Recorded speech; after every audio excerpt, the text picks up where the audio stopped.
नमस्कार किसान भाइयों, फार्मर सपोर्ट चैनल में आपका स्वागत है। आज इस वीडियो के माध्यम से हम जानेंगे धान की फसल से ज़्यादा उत्पादन लेने के लिए धान की फसल में बालियां निकलने की अवस्था में या उससे एक सप्ताह पूर्व फसल में कौन कौन से पोषक तत्वों की आवश्यकता होती है जिनको हमें अपनी फसल में प्रयोग करना चाहिए और उनको किन उत्पादों के रूप में दिया जा सकता है जिससे जो उसमें बालियां निकलती हैं उनका साइज लंबा हो, उनमें दानों की संख्या अधिक हो, दाने खोखले ना हो, दाने मोटे, वजनदार, चमकदार हो। देखिए, धान की बालियां निकलने की जो अवस्था होती है वह बहुत ही महत्वपूर्ण और नाजुक होती है। आपने जो भी अपनी फसल में 2 महीने मेहनत किया है, पैसा लगाया है, समय दिया है, लेकिन अगर इस अवस्था में आप थोड़ा भी चूक जाते हैं तो वह सारी मेहनत आपकी बेकार हो जाती है।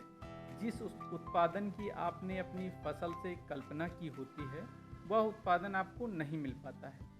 इस अवस्था में कई तरह की बीमारियां व कीटों का प्रभाव भी फसल के ऊपर होता है। उसके साथ साथ सबसे प्रमुख पोषक तत्वों का प्रबंधन होता है। इस अवस्था में किसी भी पोषक तत्व की कमी होने का मतलब होता है सीधे उत्पादन में कमी होना। तो हम आपको ऐसे उत्पाद के बारे में बताएंगे जिनको आप प्रयोग करके अपनी फसल से ज़्यादा उत्पादन ले सकते हैं। ये जो मात्रा आपको बताई जा रही है प्रति एकड़ 200 लीटर पानी के आधार पे प्रयोग करना है। सबसे पहला प्रोडक्ट है सागरिका लिक्विड, 500 ml हमें लेना है। सागरिका में ह्यूमिक एसिड, फ्यूल्विक एसिड तथा आवश्यक हार्मोन जो पौधों में विभिन्न क्रियाओं में आवश्यक होते हैं। इसके अलावा इसमें सभी तरह के माइक्रोन्यूट्रिएंट भी पाए जाते हैं जो पौधों के लिए रिक्वायरमेंट होती है। दूसरा है बोरान 20%, 200 ग्राम हमें लेना है। बोरान का मुख्य कार्य फूल से फल व दानों को बनने में सहायक होता है।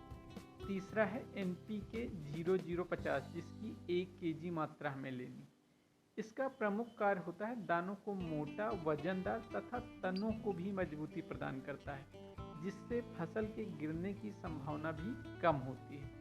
इन तीनों का अलग अलग घोल तैयार करके फिर तीनों का स्प्रे किया जाता है। यदि इन तीनों का आप अपनी फसल में प्रयोग करते हैं तो निश्चित ही आपका उत्पादन बढ़ेगा। यदि आपको जानकारी अच्छी लगी हो तो हमारे चैनल को लाइक करें, शेयर करें, सब्सक्राइब करें। धन्यवाद।